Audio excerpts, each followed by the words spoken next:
Good evening. I'm Jordan Hopkins, and welcome to the 6 p.m. Night Watch News. It is a little unfortunate that our intro was filmed on Fancy Dress Fridays just before the truffle beef incident stole away from us forever. I remember like it was yesterday. Because it was. The beef looked extraordinary, but something wasn't right. It turns out that Nathan decided that his entire bottle of truffle oil needed to be slathered on. What he didn't realize is this particular beef was packed full with enough truffle reactive salt to blow up a buffet. Which is exactly what happened. It went everywhere. We had 14 windows shatter. We only have 12. It was a little strange. What's stranger is that we're all working from home. Well, regardless, on to the news. And here tonight we have Graham Stark with tonight's top story. Thank you, Jordan. Well, unfortunately, all the fluid got out. Oh, all of it? Ground crews were on location all night to try and stop it, but unfortunately, it's just too viscous, and it got around all the parts. All the fluid has escaped. By all accounting and reporting from people on the scene, it was very wet and tangy. Quick question for you, Graham, and see if you have a bit more information on that. Was the fluid, in fact, tang? No, just tangy, very thick, and by reports, gloopy. But regardless, it has escaped. We may never see fluid of its kind again. I see. Well, that's a horrible mental image to live with. Thank you for that. No problem. I'm just trying to refer to my notes to see who we throw to first. Well, let me take care of that for you, Graham. Thank God. Because we are heading over into the sports zone with sports correspondent Ben Ulmer. Oh, that sounds like a real mess. Thanks, boys.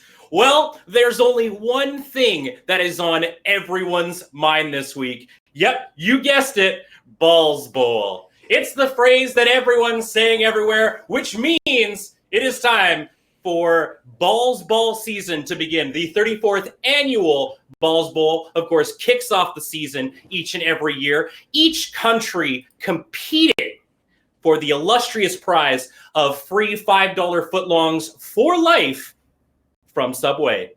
We actually reached out to Deichel Truck of the New England Chowders, who had this to say.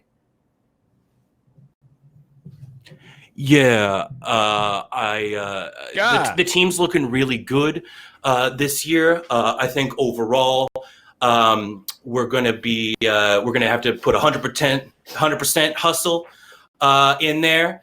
We're going to have to make sure that the rookies that we're bringing up from the farm teams, they really add to the offense. We're gonna have to put everybody, just in general on the defense. We play the offense here in New England. And sorry, what? What's a Snapchat? How do I turn it off? I just click right here. Yeah. Oh, okay. Okay. Thanks, sweetie. So yeah, overall, I think this season is going to be a real good one. Can't wait to see what exactly happens. So yeah, thanks for coming. Well, it does look indeed like this is going to be a great year. I cannot wait to see what each of these teams brings to the table. Boys, do you have a favorite Balls Ball team? Absolutely. I am rooting for the BC Wall Balls this season because if there's any team that can put their balls to the wall, it's the BC Wall Balls. I'm a big fan of the Manitoba ball handlers and really looking for them to just avoid the fumbles this year. Yeah, I can't wait to see how many teams are going to score those patented home runs from center court. I think overall, it's just going to be a blast to watch. Anyways, that's been the sports this week. Always looking forward to a bowl full of balls. Next up, we're going over to Ian Horner with Stonks.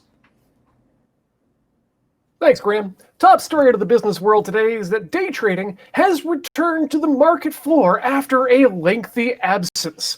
Financial analysts are reporting as they are happy to see the return of day trading, but it's important some of the younger day traders out there understand the long-established traditions that help keep them safe. Stonks Commissioner Roman Lambskin stated at the opening bell that it's nice to see many of the young traders interacting with the stocks during the day, but they need to keep their distance as they are unpredictable in these times. And if you do accidentally make eye contact, make yourself just huge and beatbox a bit. That usually scares the stocks off. Let's go over some of today's numbers, though. S&P is at 5, PPJ is at 47 basis points, but today's real winner is which gained 8% over the interregnum.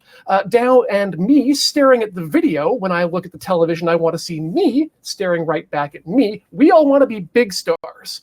And now it's time for Ian Horner's patented pick of the week. Pork! More specifically, pork futures. We all want to go to the future, and we're doing it. We can't stop. Look behind you. That's the past. Now look in front of you. That's the pork of tomorrow. Maybe space pork? I don't know. Let's ask Jim Henson if we're allowed to use that when he comes back to the future. Back to you, Graham. Thanks, Ian. What would you say is the worst stonk of the wonk this wonk? Dell.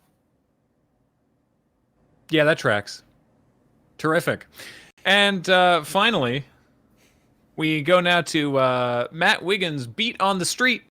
And as I understand, Matt is going to be checking in at the grand opening of the new Interstate Mall. Hi, yes, hello, Graham.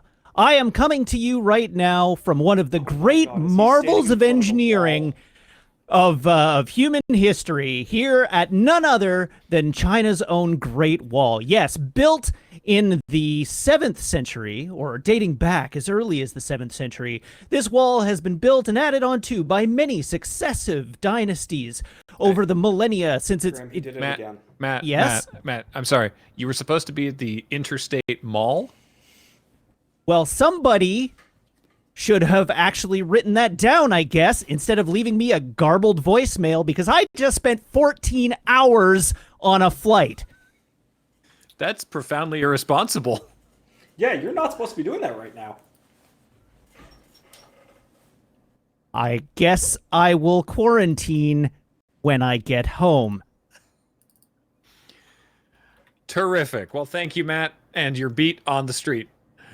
Looking forward to a swift and safe return from Matt at the Interstate Mall of not where we sent him to. Mm-hmm.